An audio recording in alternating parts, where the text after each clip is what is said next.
Hey guys, it's Heather from Here She Grows, and I've got a number of things I need to button up in the garden. I'm actually getting to it kind of late this year, actually. It's right after Thanksgiving. I have bulbs to get in the ground, although I'm not planting a whole lot of bulbs this year, just a select few, actually just 2 different varieties and not a whole lot at that. So I'll show you that. I'm going to timestamp all of these different things that I'm doing in the garden today too, so that you can go directly to whatever you're interested in. Makes life a lot easier. But it's the Saturday after Thanksgiving, and I think this might be the latest I've gotten bulbs in the ground, but they'll be fine. So I also have to attend to my rain barrel. I save most of that water for my houseplants, and then I've got to top dress some beds in the garden with some leaf matter, and then I should be just about done. So let's get after it. I found some pink muscari. They're called Pink Sunrise, and I fell in love with them. So I ordered a couple packages of them from Dutch Grown, not a lot. They're really tiny bulbs, super easy to plant. It's just easier if I take the gloves off. So the rule of thumb with bulbs is you want to plant, their planting depth should be 2 to 3 times the size of the bulb. So when you've got a little bulb like that, which is only about 1 inch, so I'm going to put these about 2 to 3 inches down, and then in clumps of 3 to 5. If I had a bigger space, I've seen it done where, you know, these massive plantings of bulbs they just take a bunch of a mixture of them and just toss them in the air, and wherever they land is where you plant them. But when you're in a small space, I tend to put things in clumps and arrange them that way. What I want to avoid is planting them in a straight line, because then it looks completely unnatural. So like in groupings of 5 or so. And I'm going to plant them among my autumn frost hosta here. I'm going to clean up these hostas first. I had some slug issues on other hostas, not so much here, but I'm just going to clean up all the dead foliage here just in case there's any overwintering slug eggs, kind of minimize any pest pressure in here, deal with it beforehand. So I'm going to clean up the hostas and then plant these about 2 to 3 inches deep, probably 2 inches. The ground is still soft, it's not frozen yet. And when I'm planting in each planting hole, I'm sprinkling a little bit of bulb tone just to get the thing started, watering them in, and then we'll move on to the alliums.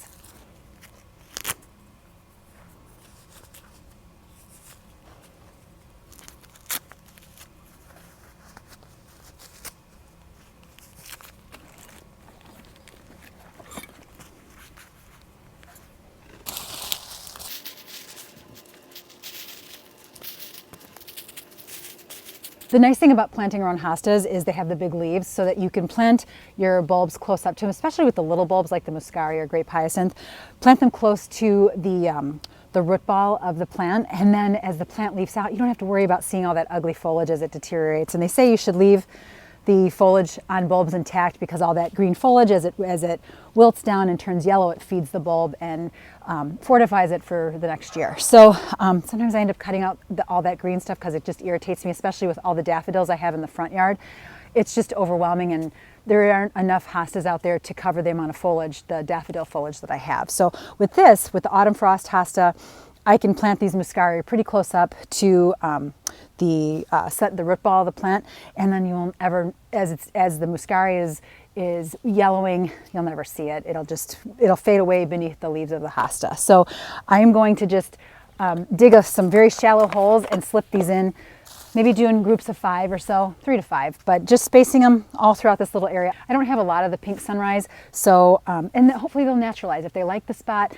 The one thing you want to make sure you're avoiding is any area that, you know, stays really wet for a long time, any area where water drains off the house. That is the kiss of death for bulbs. They don't like to be in wet areas, especially like if you have areas of your garden that maybe you have irrigation systems on that are regularly watered. Those bulbs tend not to do as well, because they do not like to be consistently wet throughout the growing season, throughout the summer when they're dormant. So I am going to dig my holes about 2 inches deep, sprinkle in a little bit of bulb tone fertilizer, drop the bulb in, give it a drink, and call it a day.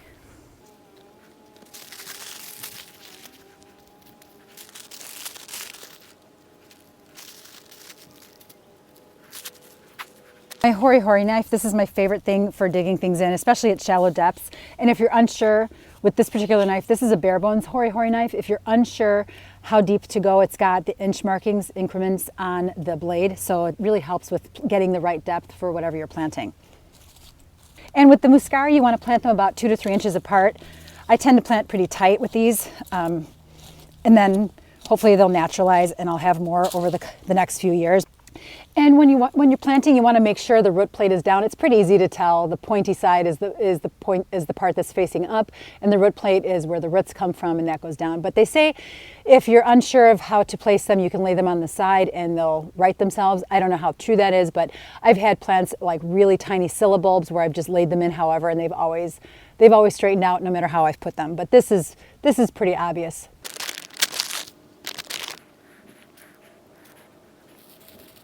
Occasionally you'll come across bulbs that are soft, mushy feeling, so you just want to pitch those. They're rotting. It doesn't make sense to plant them. And but this batch that I got from Dutch Grown is really nice and firm, so really healthy bulbs.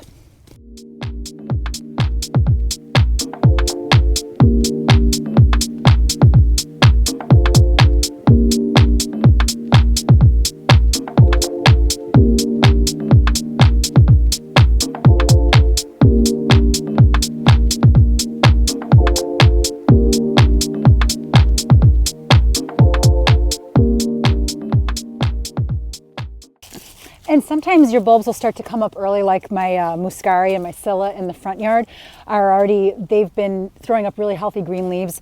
That's not a sign of, they're gonna flower too early. They're just, when the soil temperature is warm like that, still in the fall, it does trigger some growth, but it doesn't affect how they bloom in the spring. So no worries about that if you see that happening. That's not gonna happen here because I'm planting these pretty late. Typically I like to get them in before Halloween. A little late on that, but they should be fine. I wish I had ordered more, but it was kind of a knee-jerk reaction when I bought these, and I really wish I'd bought more because how pretty would it be with these charcoal-colored Adirondack chairs with a big thing of pink right here. As a matter of fact, I might just move these last 4 right here just for a little touch of pink. That's what I'll do.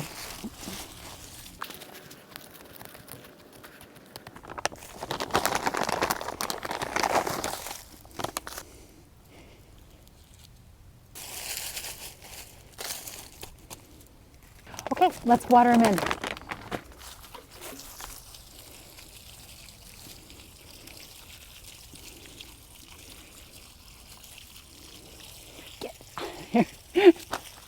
John. The next thing I'm going to plant, well actually the only other bulb left to plant are my alliums. So it's these gladiator alliums from Longfield Gardens. I got 5 bags of them. There's 9 in each bag, so I've got 45 bulbs, but I want these to go in my side yard garden. Let me show you the difference between those muscari bulbs I showed you. Actually, I should have taken a picture of it. And the gladiator alliums. Quite a bit bigger. This one has some damage in it. It's not soft though, so I'm going to plant it anyway. But which means the planting hole's got to be a little different, so a little deeper, 2 to 3 times the size of this. So I'm probably going to put this down maybe 6 inches deep. It's about 2.5 to 3 inches. So, and that should work just fine. But let me show you the planting area and why I marked it the way I did. This is the side yard garden that I dug earlier, and hi babe. And I have poles marks here because this is the runoff for the gutter. So this is the extension tube here. And I put poles here because this is the flow of water, the way it runs away from our property, and it runs this way and out that way. So I marked it because I want to make sure that I'm not planting any of my bulbs in the path of the water because it's just going to rot it out. So I want to avoid those areas.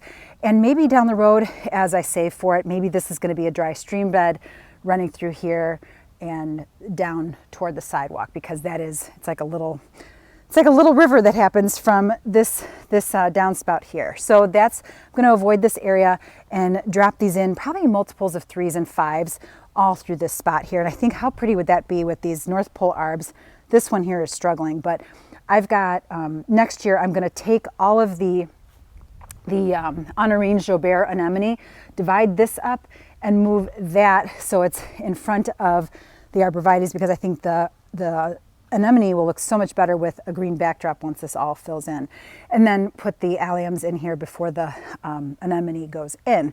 So I'm going to scatter those around and in groups and plant them about 6 inches apart, 6 inches deep, 5 to 6 inches deep throughout this whole area here. And I think that'll look pretty cool. Kind of have a Dr. Seuss look to it. And so this is my side yard garden.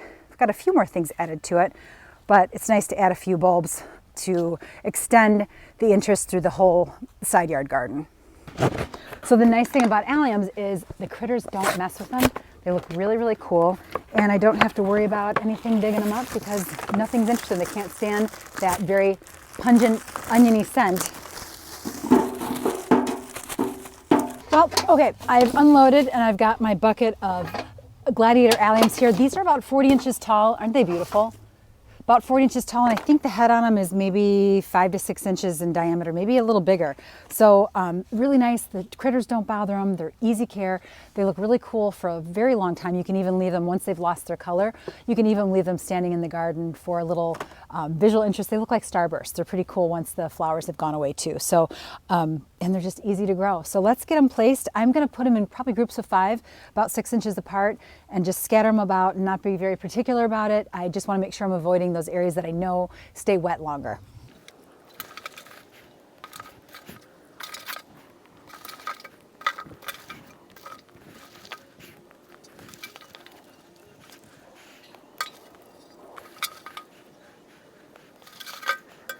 Hand digging is fine for the smaller bulbs. They're really easy to slip into the soil, but for larger bulbs like allium, I like to get out my power planter. It's really super easy to operate with your drill, and it makes life a lot easier, especially if you've got some arthritis in your hands. It just makes digging down, especially for heavy soil, where you've got to put these down like 6 inches. That's a lot of digging, and if you've got, I only have 45 bulbs here to dig, but sometimes you've got hundreds. I've done hundreds of daffodils. I've hand dug hundreds of daffodils, and my hands have paid the price for it. So I like to get out the power planter now for the bigger bulbs. You just want to make sure that all you're doing with this is setting the power to its lowest power, which is 1, and setting the speed to 1 as well, so that it's easier to operate, and then you can adjust the speed based on what you can handle on the ground. So it's just trial and error, experimenting with it. Just want to make sure that it's always set to the lowest power level. And then depending on the depth you want to go, it's 2 to 3 times your depth is going to be 2 to 3 times the size of your bulb. That's how far down you're going to go. And when you're measuring depth, you're measuring from the bottom of the plant, so the root plate up, and then whoop, and then just dropping them in place and covering them up and giving them a good drink.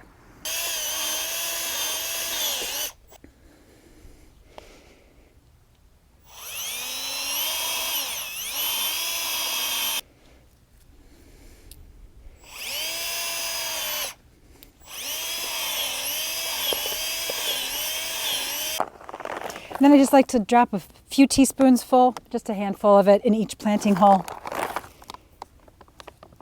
Drop the allium bulb in, press it down so it's nice and firm in there.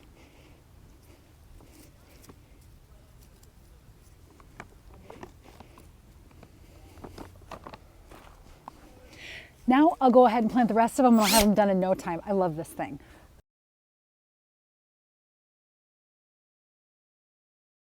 Mission accomplished. That's about the fastest you'll ever plant bulbs, and power planter makes it super easy. You just want to make sure you got it down to the ones here, your power and your speed. 2 more jobs, and then I can call it quits for 2023. And to be honest with you, I can really use the break. I'm exhausted, so it feels really good to button things up and get them put to bed for the rest of the year. And now I'm on to the very last thing I need to do in my vegetable garden. So vegetable gardens take up so much nutrients from the soil, so I like to replenish the soil every fall. Doing it a little late this year, but I've got some kitchen compost, so I'm going to compost that in place, just dig it in. And then I did something really stupid. I raked up a bunch of our leaves, mulched them up, and put them on the side of the house, getting ready to put them down in the yard, eventually in the garden.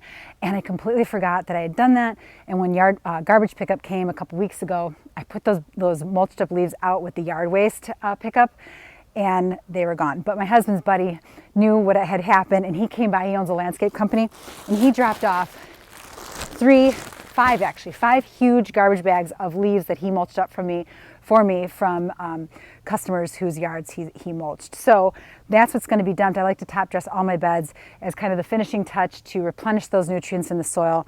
And I'm going to dig in, compost in place.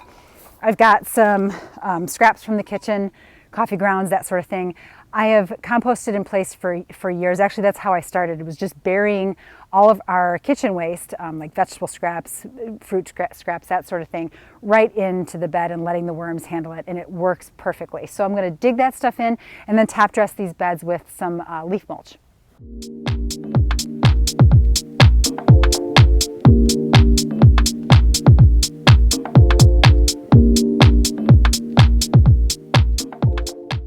And finally, the leaf mulch goes on top, and I'll probably do a bag on each bed.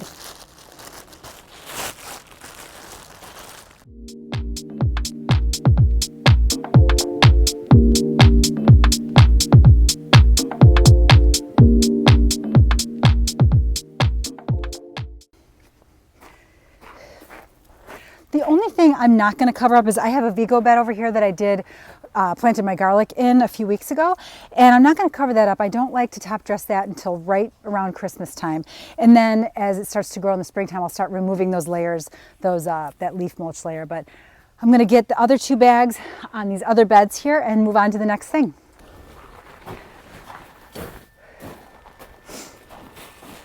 I want to show you this too. This is jelly bean blueberry bush. This is from Bushel and Berry, and it's meant for container gardening or small spaces.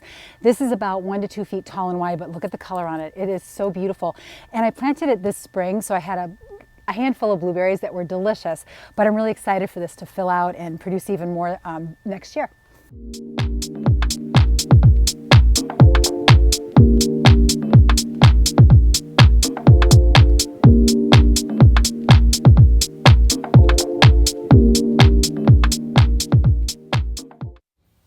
Yep, that is a pile of water jugs, about 40 of them. Sorry, my audio gave out again. So what I wanted to tell you was what I use all of those saved water jugs for. I've been saving them for a couple of months actually. And I do it every year to drain my rain barrel. So I use the water from my rain barrel to water my houseplants through the winter season because you have softened water in the house, and I don't want to use that out of concern for the potential for sodium buildup in the soil and frying the roots. So there are mixed opinions about that. Plenty of people I've spoken to have do just fine with using softened water for their houseplants. I just don't want to use it, and I don't want to waste my rain barrel water. So I wanted to get a jump start on this and drain it before the water inside froze it. I had that happen a couple of years ago. The water froze and it burst the whole rain barrel, so I had to buy a new one. So what I do is I empty the rain barrel, and I got about 40 gallons of water out of this, and then I store it in the basement to water my houseplants over the winter time, and it works out fine. So I'm not going to bore you with filling 40 rain jugs or 40 water jugs, but it's just my process as I'm taking care of my houseplants through the winter, and it works really well. So thanks for watching, guys. I really appreciate your support, and I'll see you in the next one.